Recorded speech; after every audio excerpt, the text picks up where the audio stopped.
In this video, we're going to dive deep into the two of the most influential voices in your minds, the inner critic and the inner coach.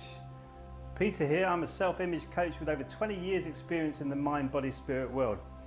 If you've ever felt you're held back by self-doubt or struggled to keep a positive mindset, you're not alone. Today we're going to unpack how you can transform that inner dialogue and empower yourself. In this video you'll discover what the inner critic and the inner coach are, the impact of your inner critic on self-esteem, how you can turn down your inner critic and turn up your inner coach, practical steps to change your mindset from negative to positive. Before we jump in, let me share a quick story.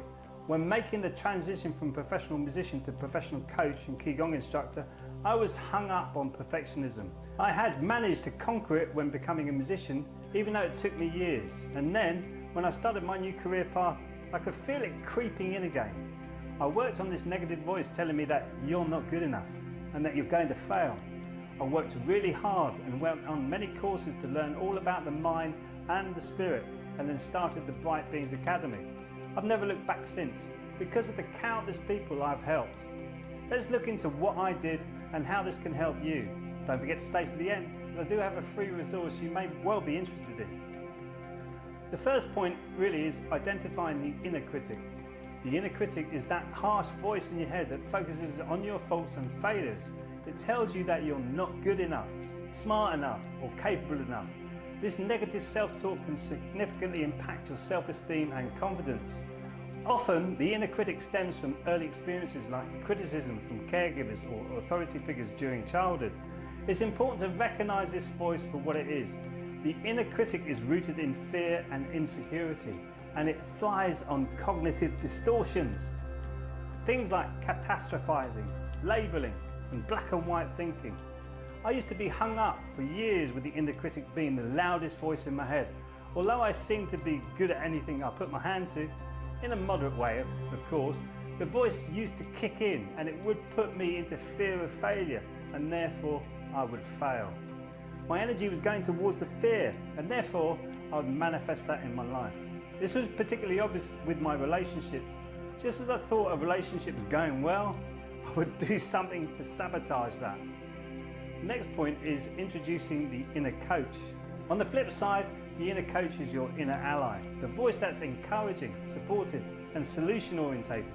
While the inner critic focuses on your flaws, the inner coach helps you see possibilities. It's patient, curious, and most importantly, it promotes growth. Your inner coach says things like, okay, well that didn't work out, but what can we learn from it? It helps you move from a fixed mindset where failure feels like a dead end to a growth mindset where every experience is an opportunity to learn. I nurtured this inner coach after my first big break in music. I was asked to play with the original members of Thin Lizzy as a tribute to Phil Lynott, their old bass player. It was like a dream come true. Once I had started focusing on what I really wanted, which was to be a professional bass player, it took a few years and a lot of hard work to reach this place, but it gave me a springboard to keep me listening to my inner coach. This made me really understand the power of my next point. My next point is the impact of the inner critic. When the inner critic is dominant, it can leave you stuck in self-doubt and paralyzed by fear. It can make you downplay your accomplishments, constantly focus on your shortcomings, and even avoid taking risks, which is terrible. But what's fascinating is that our brains have neuroplasticity. This means we can retrain our thoughts and cultivate a more supportive inner dialogue. I do this in my Qigong classes, where we do exercises to help the neuroplasticity of the brain. And this has really helped me focus on my inner coach rather than my inner critic. It really does help you focus your mind when you practice Qigong. I'm sure you've heard so much stuff online about reprogramming your subconscious mind. Well, Qigong is the real way to do this. I know, I've done this for myself. And this really helped me with my next point, which is to turn down the inner critic and turn up the coach. Changing your inner dialogue takes conscious effort and practice, but it's absolutely doable. Here are a few steps to start. Recognize negative self-talk. Awareness is the first step. Start to notice when your inner critic shows up. What kind of language does it use? Does it catastrophize or use absolutes like always and never? Challenge your negative thoughts. Once you've identified your inner critic's voice, challenge it. Ask yourself, is this thought really true? What evidence do I have for or against it? This practice, called metacognition, helps you become more mindful of your thinking patterns. Reframe your inner coach. For every negative thought your inner critic throws at you, your inner coach can provide a counterbalance.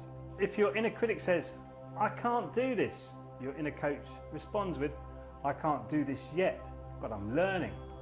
That little word "yet" shifts your perspective towards growth and possibility.